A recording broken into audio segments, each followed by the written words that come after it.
سلام، به بانک فیلم خوش اومدید. اینجا سراغ فیلم هایی میریم که اسم بازیگرشون خودش یه تضمین برای کیفیت و جذابیت فیلم. فیلمایی که ستاره های بزرگ هنر سینما با نقش آفرینی های موندگارشون اونها رو به آثار فراموش نشدنی تبدیل کردن. اگه دنبال فیلم هایی با بازی های خیره کننده هستید با ما همراه باشید و با لایک، کامنت و اشتراک گذاری ویدیو ما رو حمایت کنید. حمایت شما به ما انگیزه میده تا هر روز با فیلم های جدید و جذاب کنارتون باشیم.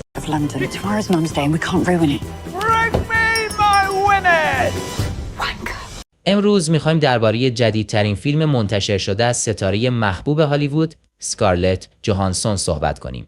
یعنی فیلم عروسی مادرم یا My Mother's Wedding. این فیلم که با اسم نورث استار هم شناخته میشه، اولین تجربه کارگردانی بازیگر مشهور کریستین اسکات توماس هست. توماس علاوه بر کارگردانی خودش نقش اصلی فیلم رو هم بازی میکنه و بازیگر شناخته شده دیگه‌ای مثل سینا میلر هم در کنارش حضور داره. این فیلم یه درام کمدی گرم و دلنشینه که در سال 2023 اکران شد و نظرهای مثبتی رو از منتقدان و تماشاگران دریافت کرد. داستان فیلم درباره 3 خواهر به نامهای کاترین، ویکتوریا و جورجینا که برای سومین ازدواج مادرشون دایانا دوباره توی خونه قدیمیشون دور هم جمع میشن. این بازگشت به خونه یه دور همی عادی نیست، بلکه باعث میشه هر 3 خواهر و مادرشون با گذشته و خاطراتی که سالها ازشون فرار کردن روبرو بشن. خب اگه آماده اید تا وارد دنیای این خانواده بشید، بریم سراغ داستان فیلم.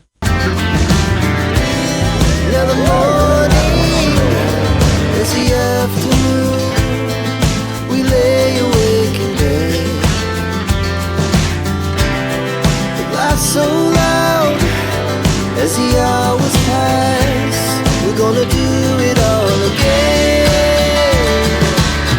We wanna chase the night, wanna dance to the light, pull the stars from the sky, just 2 hearts running wild. Never sleep, never stop, as we shout from the top. We're gonna be. این 3 خواهر زندگی‌ها و شخصیت‌های کاملاً متفاوتی دارن. کاترین با بازی اسکارلت جوهانسون، خواهر بزرگتر، یک کاپیتان موفق توی نیروی دریایی سلطنتیه و مثل پدرش یک نظامی شده. اون رابطه‌ای داره که به خاطر شغلش دچار چالش شده. ویکتوریا با بازی سینا میلر یه بازیگر معروف هالیووده و همیشه زیر ذره‌بین رسانه هاست. و اما جورجینا خواهر کوچیکتر یه پرستار دلسوزه که از بیماران در حال مرگ مراقبت میکنه و فکر میکنه شوهرش بهش خیانت میکنه. این 3 خواهر حالا توی یه خونه و زیر یه سقف جمع شدن، خونه‌ای که خودش پر از خاطرات تلخ و شیرینه. اونها باید با زخم‌های گذشتهشون کنار بیان تا بتونن برای آینده تصمیم درستی بگیرن. داستان فیلم از 2 مرگ غم‌انگیز شروع میشه. پدر کاترین و ویکتوریا که یه خلبان نظامی بود توی جنگ فالکلند کشته میشه. بعد از اون دیانا با بهترین دوست همسرش که اونم یه خلبان نظامی بود که پدر جورجیناس ازدواج میکنه، اما اون هم توی جنگ بوسنی کشته میشه. دیانا بیوه 2 خلبان نظامی مجبور میشه تنهایی 3 دختر کوچیکش رو بزرگ کنه. این اتفاقات باعث شده هر کدوم از این 3 خواهر یه جور خاصی به زندگی نگاه کنن.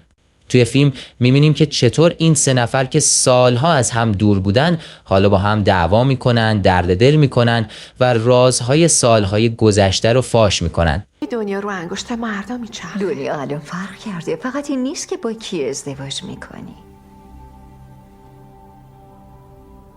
در واقع این فیلم بیشتر از این که درباره یک مراسم عروسی باشه، روی این تمرکز داره که چطور یک دور همی خانوادگی میتونه کاتالیزوری برای حل و فصل مشکلات و رویارویی با حقیقت‌ها بشه. یه نکته جالب هم این که این 3مین باریه که کریستین اسکات توماس و اسکارلت جوهانسون در نقش مادر و دختر مقابل هم قرار میگیرن. اونها قبلا در فیلم‌های نجواگر اسب The Horse Whisperer محصول سال 1998 و دختر دیگر بولین یا The Other Bowling Girl محصول سال 2008 هم این نقشا رو ایفا کردن. شاید همین سابقه همکاری باعث شده یک شیمی خاصی بین اونها در این فیلم شکل بگیره. سلام. می بهت گفتم که خب این نگاه. دور و بر بودم گفتم بیام یه تبریکی به عروس بگم اینو برات بیار. نکته جالب دیگه درباره این فیلم استفاده از فلش بک های انیمیشنی سیاه و سفید هستند که خاطرات کاترین رو نشون میدن. این انیمیشن ها از نظر ویژوالی خیلی مورد تحسین قرار گرفتن و کار یک هنرمند ایرانی به نام رضا ریاحی هستند. عروسی مادرم به خوبی نشون میده که چطور هر کدوم از ما حتی اگه عضو یک خانواده باشیم تجربه های متفاوتی از یک رویداد داریم. همچنین فیلم به زیبایی به موضوعات مهمی مثل غم از دست دادن عزیزان، بخشش و روبرو شدن با گذشته میپردازه. منتقدان درباره این فیلم کاملا دو قطبی بودند. یکی از بزرگترین نقاط قوت فیلم بازی‌های درخشان بازیگرها به ویژه سینا میلر و کریستین اسکات تاماس هست. منتقدان عملکرد اونها را به شدت تحسین کردند. همچنین طراحی صحنه فوق‌العاده فیلم هم حسابی مورد توجه قرار گرفته. خونه قدیمی و روستایی انگلیسی با رنگ‌های شاد و کاغذ دیواری‌های گلدار فضای گرم و صمیمی ایجاد کرده که بیننده رو به خودش جذب می‌کنه. امتیاز متااسکور فیلم 49 از 100 که نشون میده نظرات متوسط و متفاوتی وجود داره. اما نقدهای منفی هم وجود داشته. در راتن تومیتوز تنها حدود 42% از نقدها مثبت بودند. اونها گفتن که فیلم کلیشه‌ای و قابل پیش‌بینیه. همچنین اشاره کردند که بعضی بخش‌های فرعی داستان مثل خط داستان کاراگاهی که برای ویکتوریا ایجاد میشه نامرتب به نظر میرسه. شاید جالبترین حاشیه فیلم انتقادهای گسترده از لهجه بریتانیایی اسکارلت جوهانسون در فضای مجازی بود که خیلی اون رو باورناپذیر دونستن. با این حال حتی اگه فیلم کاملا نوآورانه نباشه اونقدر گرم و دلنشینه که از تماشاش لذت میبرید و با شخصیت‌هاش ارتباط برقرار میکنید. در نهایت عروسی مادرم درسته یک شاهکار نیست، اما یه فیلم دوست داشتنی و صادقانه درباره خانواده، عشق و بخشش هست که ارزش دیدن رو داره. اگه دنبال یه فیلم خانوادگی هستی که هم بخندید و هم کمی به فکر فرو برید، این فیلم رو از دست ندید.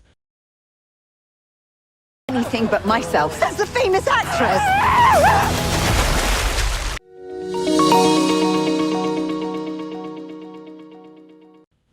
تو این کانال هدفمون اینه که به دنیای گسترده‌ای از فیلم و سریال بپردازیم و برای همه سلیقه‌ها محتوای جذاب بسازیم. شاید به فیلم‌های علاقه‌مند باشید که جوایز بزرگ بردن یا کنجکاو باشید فیلمایی که بر اساس کتاب‌های نویسنده‌های نامدار جهان ساخته شدن رو بهتر بشناسید. حتی گاهی سراغ فیلم‌هایی میریم که یک موضوع خاص رو بررسی میکنن. مثلا اعتیاد، سرقت، خیانت، رابطه‌های عاشقانه، ازدواج و طلاق. اینجا تلاش میکنیم تا محتوای متنوع و ارزشمند ارائه بدیم. اگه این سبک رو میپسندید خوشحال میشیم کانال رو دنبال کنید و نظرتون رو برامون بنویسید. برای ارتباط با ما میتونید به کانال تلگرام یا ایمیلی که در بخش توضیحات قرار داره پیام بفرستید. بانک فیلم، پلی بین شما و شاهکارهایی که نباید از دستشون بدید.